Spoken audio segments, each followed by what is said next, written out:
Ow. Ow. Ow. Ow.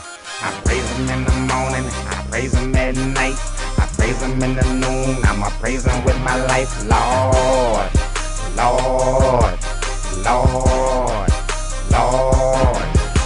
I praise him in the morning, I praise him at night, I praise him in the noon, I'ma praise him with my life.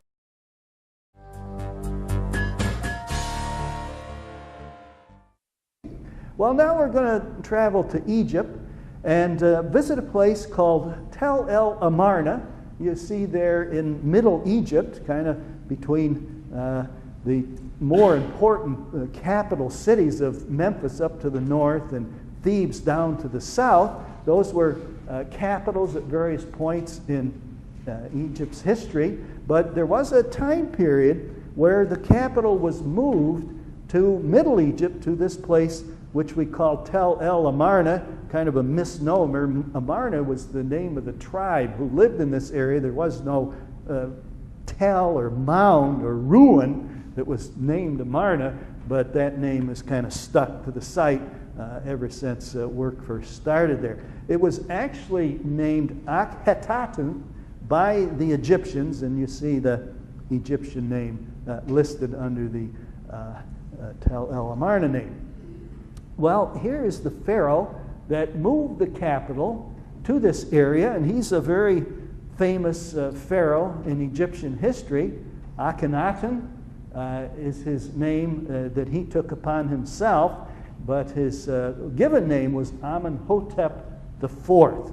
We're going to look at a find made here at Amarna that relates to this time period and relates to what's going on back in Canaan.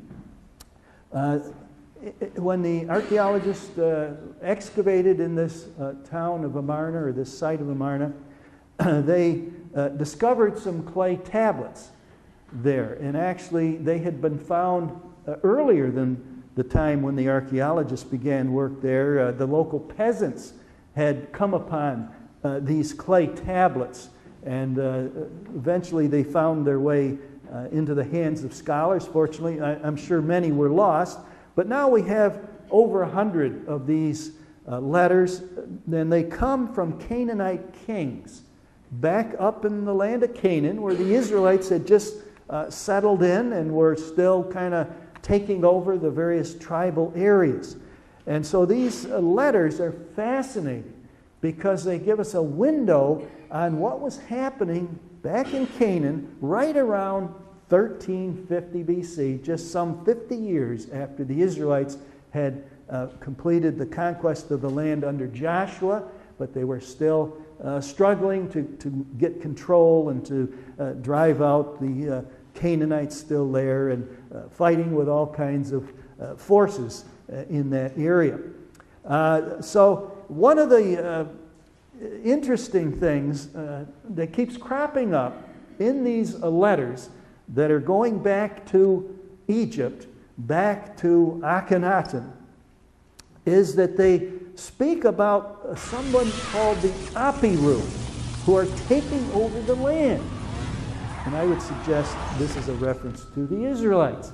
One of the names of the Israelite people, of course, is Hebrews. And that word Hebrew is closely related to Habiru. Now, Habiru is really a kind of a general term. We find it not only here in the Amarna letters, but in other ancient documents.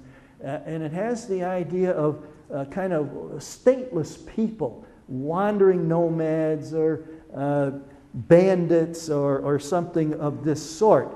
And certainly the Israelites kind of fall into this social class of kind of wandering marauders. You know, they had come in from outside and they were really taking over the whole land of Canaan. And so we'll have a look at what some of these kings are writing back to the pharaoh. I should mention that Egypt had nominal control over the land of Canaan at this time.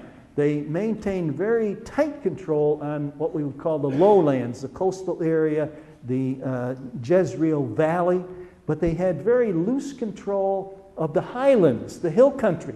That's exactly where the Israelites settled. When you read carefully through the book of Joshua and even Judges chapter 1, you see that there were certain places the Israelites could not capture, could not conquer. Those places are all the lowlands along the coast, the Jezreel Valley, and they were able instead to occupy those highlands where the Egyptians really didn't care too much what was going on up there as long as there was no really major problems.